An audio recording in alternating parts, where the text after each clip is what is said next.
সালাউদ্দিন আহমেদ, মির্জা ফখরুল, মির্জা আব্বাস তারা দেশ চালাবে। তারেক রহমান তো আসে, তারা চাননি কোনোদিন। আমি তো বলছি এখানে অনলাইনে বলছি, আমার বিশ্বাস ওরা চায়নি কখনো। এবং ওরা জিয়া পরিবারকে কখনো সহ্য করতে পারে না। তারা অস্বস্তিতে ভোগে। মনে করেছে তারাই বোধহয় দেশটা চালাবে।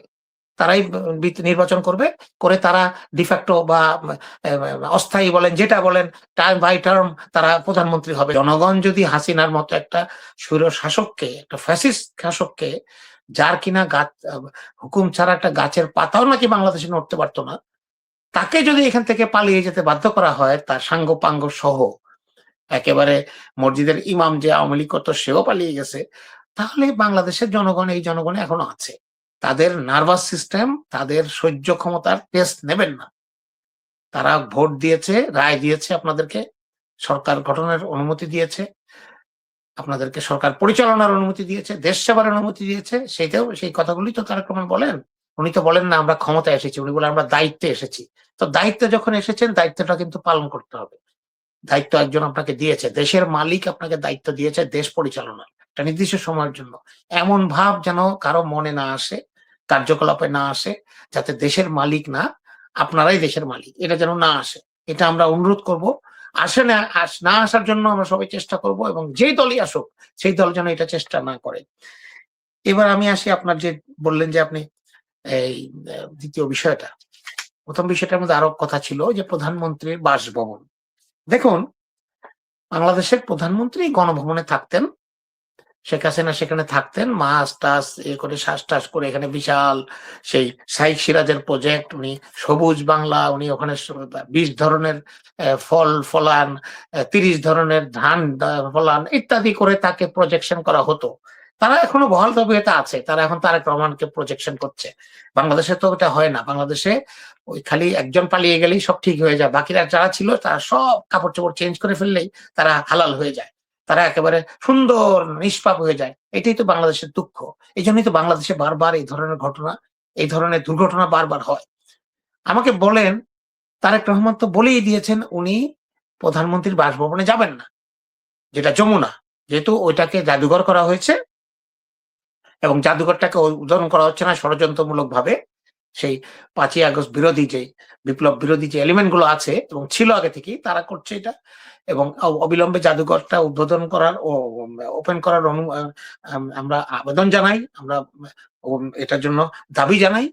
এই উনি যমুনায়, তাকে শেষ পর্যন্ত বলা হয়েছে যে যমুনাটা যেহেতু রেডি করা হয়েছে, প্রফেসর ইউনূস থাকতেন ওখানে, উনি বলেছেন না আমি যমুনায় যাব না, আমি আমার গুলশানের বাসভবনেই থাকবো।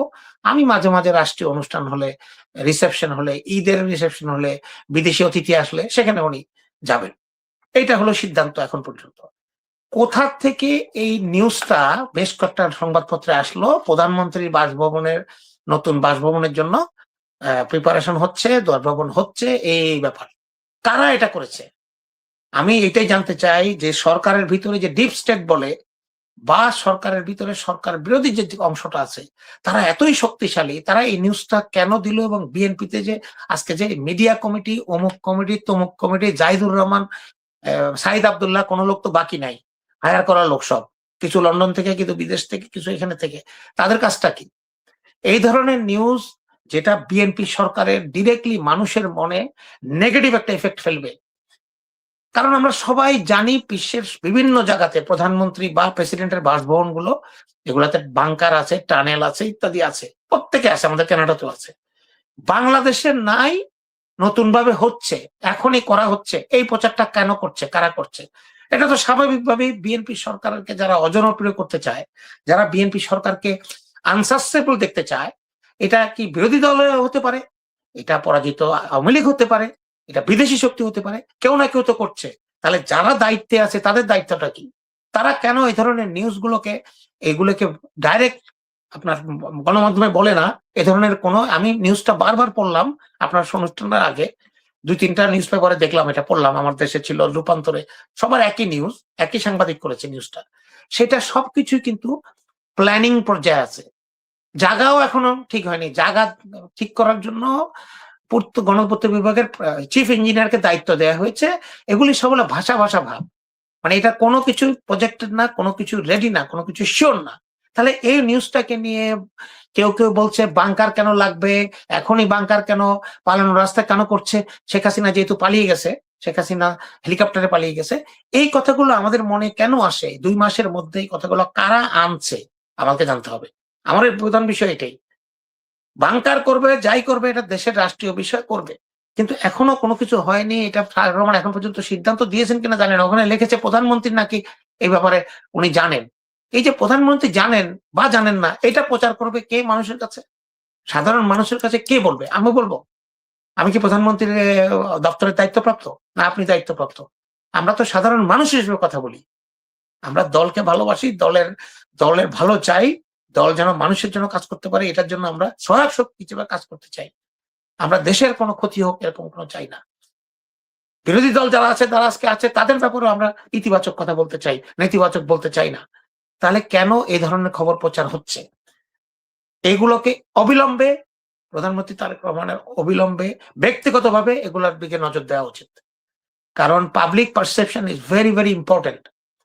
বাংলাদেশের জনগণ 17 বছর 18 বছর আপনাকে দেখেনি।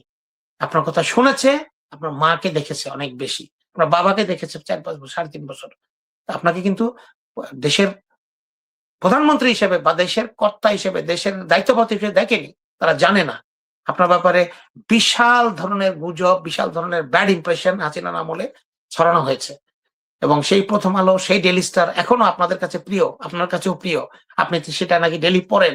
তো তারা যে আপনাদেরকে গ্রেফতার করার জন্য, আপনাদেরকে ধ্বংস করার জন্য চেষ্টা করেছিল, করত। আবার যে করবে না তার কি ব্যালেন্স আছে? এখনো যে করছে না তার কি গ্যারান্টি আছে? তাহলে এই জিনিসগুলোকে আপনাকে খুব তীব্রভাবে নজর দিতে হবে এবং এগুলোকে হেলাফেলা করা যাবে না। পাবলিক পারসেপশন যেন খারাপ না হয়। আবার দেখেন আপনি যে বললেন দেশ ভয়াবহ সংকটে। অনুষ্ঠান শুরুর আগে আপনি বলছিলেন ২-৩ ঘন্টা করে একেকবারে লোডশেডিং হয়, অনেক সময় ৭-৮ ঘন্টাও হয়। আজকে দেখলাম জ্বালানি প্রতিমন্ত্রী ওই তারিকুল ইসলামের, যশোরের তারিকুল ইসলামের ছেলে অনিন্দ্য ইসলাম অমিত, উনি বারবার বলছেন আপনারা সঠিক তথ্য দিচ্ছেন না, দেশে লোডশেডিং নাই। খুব কম লোডশেডিং হচ্ছে, নেগলিজেবল। আমার কাছে নিউজ আছে। উনারা কোথা থেকে নিউজগুলা পান? যারা উনাদেরকে এই নিউজগুলা দেন তাদেরকে ধরে রিমান্ডে নেওয়া উচিত।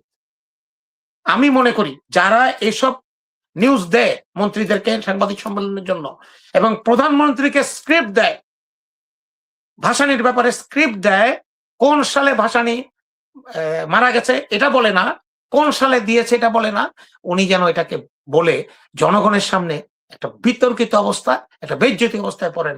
এগুলো স্ক্রিপ্ট রাইটার গুলো, এই জাহিদুর রহমান সহ সবগুলোকে রিমান্ডে নেওয়া উচিত। আমার কাছে যদি ক্ষমতা থাকতো আমি এদেরকে সবগুলোকে ধরে 2 সপ্তাহের জন্য রিমান্ডে। এরা কার এজেন্ডা বাস্তবায়ন করছে? কেন তারেক রহমানকে বারবার করে বিতর্কিত করার চেষ্টা করছে? উনি সিনেমা হলে গেলেও সেখানেও বিতর্ক সৃষ্টি, উনি নাটকে গেলেও বিতর্ক সৃষ্টি। কেন রে ভাই? উনি কি মানুষ না? ১৯১৮ বছর বিদেশে ছিল, লন্ডনে ছিল। উনি যুক্তরাজ্যের, বিদেশের, আমাদের এখানের প্রধানমন্ত্রী, প্রাইম মিনিস্টার, তাদের কোনো সিকিউরিটির কিছু নাই। তারা যেকোনো জায়গায় যায়। ম্যাকডোনাল্ডসে আমি নিজে দেখেছি, অ্যা বহু আগে প্রাইম মিনিস্টার ছিলেন জন কেতিয়ান। নিজে দেখেছি উনি ম্যাকডোনাল্ডসে যেয়ে উনি নিজে লাইনে দাঁড়িয়ে বার্গার কিনছেন। এটা এদের ট্র্যাডিশন। তো উনি সেই হিসাবে সাধারণ মানুষের সাথে যে উনি একটু সিনেমা দেখেছেন মেয়েকে নিয়ে বা একটু নাটক দেখছেন, এটাকে নিয়ে এত বিষয় কি? দেশে কি আর কোন, দেশে আর চরম সংকট, দেশের সবকিছু খারাপ হয়ে যাচ্ছে। উনি সিনেমা দেখছেন কিভাবে? ভাই উনি কি মানুষ না? উনি কি বসে একটা নাটক দেখতে পারেন না? এই যে স্বাভাবিক মানুষের প্রতি স্বাভাবিক আচরণটা, স্বাভাবিক যে আমাদের যে ভাবাটা, এটা থেকে আমরা বেরিয়ে গেছি কেন? প্রধানমন্ত্রী মানে কি জালেম নাকি? শেখ হাসিনা জালেম ছিল যে সব প্রধানমন্ত্রী জালেম হবে, তা তো ঠিক না। প্রত্যেকটা জিনিসকে আপনার টুইস্ট করা, প্রত্যেকটা জিনিসকে আপনার ধরা, এটা যেমন বিএনপি করেছে জামাতে ইসলামের সাথে কিছুদিন, এখন জামাতে ইসলামী বিএনপির সাথে করছে, দুটোই ভুল। আমি দুজনকে অনুরোধ করব এগুলো করবেন না। এগুলো করবেন না। দেশে কোনো স্বৈরাচার নাই, কোনো হাসিনা নাই, কেউ নাই। আপনারা দেশ চালাচ্ছেন, আপনারা মিথ্যা কথা বলার কোনো সুযোগ নাই। তেল নাই বলেন, তেল নাই। একটা বিষয় একটু বলি যে প্রধানমন্ত্রীর যেই বক্তব্যগুলো বা স্ক্রিপ্ট গুলো দিচ্ছেন, এখন পর্যন্ত বেশ কিছু মিস ইনফরমেশন বলা বক্তব্য উনি দিয়েছেন। তার মধ্যে নির্বাচনের পরে মাওলানা ভাসানীকে নিয়ে যে বক্তব্যটা দিয়েছেন, এটা তো একেবারেই ট্রলের শিকার হয়েছে। এর আগে কুমিল্লাতে ইপিজেড করবেন বা বিশ্ববিদ্যালয় মেডিকেল কলেজ করে দিবেন খুলনাতে বলেছিলেন। খুলনাতে অলরেডি মেডিকেল কলেজও আছে। এই বক্তব্যগুলো দেওয়ার পর সোশ্যাল মিডিয়াতে যে ট্রলগুলো হচ্ছে সেইগুলো কি আসলে প্রধানমন্ত্রী দেখেন? বা দেখার পরে যারা স্ক্রিপ্ট লিখে দেন তাদেরকে কি তিনি সতর্ক করেন? বা প্রধানমন্ত্রীর আশেপাশে যারা রয়েছেন, বিএনপি নীতি নির্ধারক, তারা কি বিষয়গুলো দেখে আসলে চেষ্টা করেন সংশোধন করার? কারণ একটা ভুল তো কাকতালীয় হতে পারে। সবগুলো ভুল কি আসলে কাকতালীয়? নাকি এখানে যারা প্রধানমন্ত্রীর আশেপাশে আছেন তারাই চাচ্ছেন প্রধানমন্ত্রীকে বিতর্কের মধ্যে রাখতে? তারাই চাচ্ছেন তো, তারা চাচ্ছেন। তাদের অনেকেই কখনো চাননি শেখ তারেক রহমান বাংলাদেশ আসুক। খালেদা জিয়া মরণাপন্ন ছিল। তারা মনে করেছে তারাই বোধহয় দেশটা চালাবে।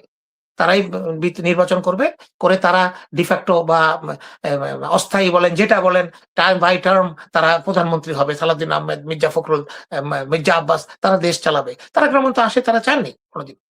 আমি তো বলছি এখানে অনলাইনে বলছি আমার বিশ্বাস ওরা চায়নি কখনো। এবং ওরা জিয়া পরিবারকে কখনো সহ্য করতে পারে না। তারা অস্বস্তিতে ভোগে। যারা বিএনপিতে নতুন এসছে, তারা বিএনপিকে ব্যবহার করে আজকে হাজার, হাজার কোটি টাকার মালিক হয়েছে, ঢাকা ব্যাংকের মালিক হয়েছে। তারা কখনোই জিয়া পরিবারকে কোনদিন কোন সাপোর্ট দিতে পারেনি, দেয়নি, দেবে না।